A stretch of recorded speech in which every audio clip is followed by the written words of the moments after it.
দিনের পর দিন স্কুলের একাধিক অব্যবস্থা নিয়ে এবার প্রকাশ্যে প্রতিবাদে নামলেন পড়ুয়া এবং অভিভাবকরা। সোমবার দুপুরে বীরভূমের পারুলডাঙ্গা শিক্ষা নিকেতন আশ্রম কন্যা বিদ্যালয়ের উত্তেজনাকর পরিস্থিতির সৃষ্টি হয়। স্কুলের প্রধান শিক্ষিকাকে ঘেরাও করে বিক্ষোভ দেখান ছাত্রীরা এবং তাদের অভিভাবকরা। পড়ুয়াদের অভিযোগ, মিড ডে মিলের রান্নায় ব্যবহৃত জলের ট্যাঙ্ক দীর্ঘদিন পরিষ্কার করা হয় না। পানীয় জলের চরম সংকট রয়েছে স্কুলে।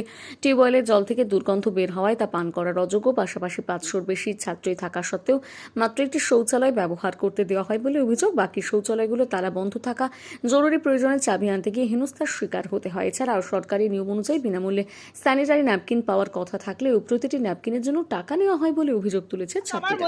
স্কুলে ওষুধ দেওয়া হয়, স্যাভলন দেওয়া হয়, সেগুলো এক্সপায়ার হয়ে যায়, তারপরে বাচ্চাদেরকে দেওয়া হয়। মানে এক্সপায়ার ওষুধ, মানে এটা মানে মিসের কোনো যায় আসে না যে ওষুধটা খেয়ে বাচ্চাদের কি হবে না হবে সেটা কিন্তু তা ভাবে না। এগুলো সব ভিতরকার টিচার গুলোই কিন্তু বলছে। হেড ম্যাম মানে একদিকে হয়ে আছে, 4-5 ম্যাম সব একদিকে বলছে। তিনি এখন আমাকে বললেন যে মানে এক্সপায়ার ওষুধগুলো বাচ্চাদেরকে খাওয়ানো হচ্ছে, তাহলে এগুলো কি ঠিক করছে? তার জন্য আপনারা আজকে কি করছেন? বলতে চাইছি যেন বাচ্চাদেরকে জিনিস যে সরকারের তরফ থেকে দিচ্ছে সেগুলো তাদেরকে দেওয়া হোক। বলে মা দুটো করে বোতল দেবে, ওখানে জল দেয়নি। সারাদিন আমি জল খাইনি, আমি একটা বোতল নিয়ে গেছি। বাচ্চারা তো বড় বোতল নিতে চায় না, এমনিতেই ছোট বোতল নেয়। তারপরে এখানে এসে 4:30টায় ছুটি হয়, তো 10টায় আসে। 4:30টায় ছুটি হয়, ঘরে গিয়ে বলে মা দুটো করে বোতল দেবে। একটা বাচ্চা যদি 2 লিটার বোতল দিয়ে ব্যাগ নেবে না বোতল নেবে। এখানে এসে জলের ব্যবস্থা নেই। বাথরুম, ঘরে বাথরুমে যায়, মানে বাইরে বাথরুম করে না, কিন্তু স্কুলে বাইরে বাথরুম করে।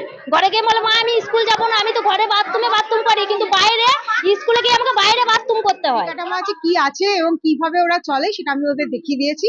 আর সরকারি স্তরেও আমার সমস্ত আবেদন হয়ে আছে, ওনারা দিলে আমি দিতে পারবো, আমার কোনো অসুবিধা নেই। বলা হচ্ছে শৌচালয় বন্ধ থাকে সারাদিন ভর, জল পাওয়া যায় না। আচ্ছা, এটা বলি, শৌচালয় বন্ধ নয়, আমাদের একদম বাইরে, তো ফেন্সিং এর বাইরে শৌচালয়টা।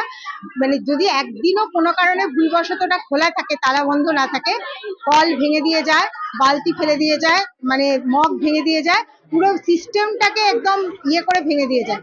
আমার মিড ডে মিলের ঘরে রান্না হয় যেখানে, সেখানে ওই যে ঘুলঘুলি গোল মতন, সেখানে ছাড়া কোনো জানলা টাল্লা কাটা নেই, কিচ্ছু নেই, দরজা লাগানো সহ। 10 টাকার একটা লাইটার, ঠিক আছে, যেটা দিয়ে ওরা লাইট জ্বালে, সেইটা ওই ঘুলঘুলির ভেতর দিয়ে ওই নিচেতে আমি নিজেই বিস্মিত যে সেটা হয় কিনা। এইভাবে নিয়ে যায়, মানে সেটাকে রাখার জন্য এইভাবে রাখতে হয় আর কি। তো সেই জন্য ওদের বলা আছে তোরা তালা লাগাবি, তালা বন্ধ করে দিবি, কারণ আমার সেটাই বলছে খাবারের মান অত্যন্ত সেটা আপনারা দেখে বলবেন, পরিমাণ ওরা খেতে পায় কি না পায় সেটা। অভিযোগ করছে না, পড়ুয়ারা তো খাবার দেওয়া হয় সেটা আপনাদের দেখতে হবে, চক্ষু কানে বিবাদ ভঞ্জন করতে গেলে দেখতে হবে।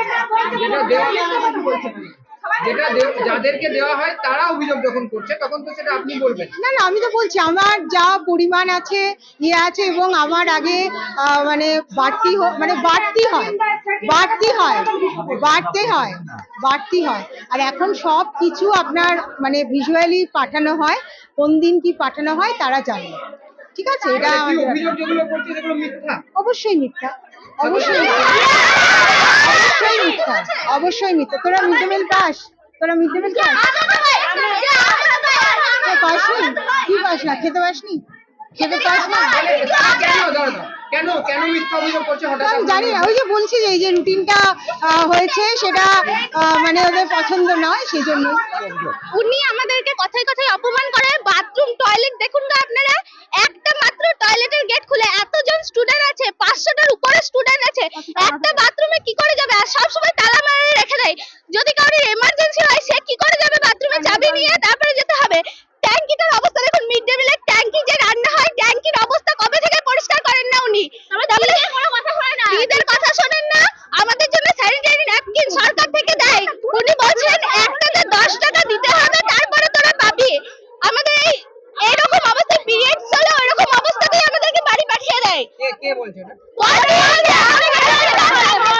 আমাদের এইচএম কথাটা বলেন। ওর কি নাম? লিপিকা সামন্ত, ডক্টর লিপিকা সামন্ত। তারপরে উনি আমাদেরকে কথায় কথায় অপমান করেন। কোন টাইমে বলবেন যে তোদের টাকা নাই, তোরা এক একটা ফেলিয়ার।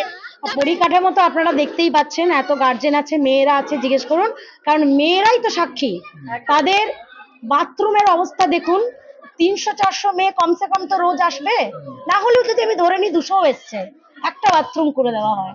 ওনার যে গ্রুপ ডি নেই তার জন্য তো মেয়েরা দায়ী নয়। আচ্ছা, উনি বাথরুম কেন খুলে দেবেন না? কেন বাথরুম পরিষ্কার নেই? কেন মিড ডে মিলের মান এত খারাপ? এবং কেন পানীয় জল নেই? আপনি মেয়েদের জানতে চান তারা একটু জল খেতে পায় না এখানে। কিন্তু আর এই জায়গায় আপনাদেরই হেডমিস্ট্রেস বলছে মিথ্যা অভিযোগ করছে পড়ুয়ারা। তাহলে এতগুলো লোক এতগুলো মেয়ে কি মিথ্যা বলবে দাদা? আমরা না হয় মিথ্যা বলতে পারি, মেয়েরাও কি বলবে?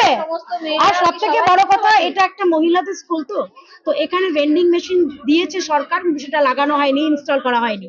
কিন্তু সরকারের ব্লক থেকে প্রচুর স্যানিটারি ন্যাপকিন প্যাডও পাঠিয়ে দেওয়া হয়েছে। তো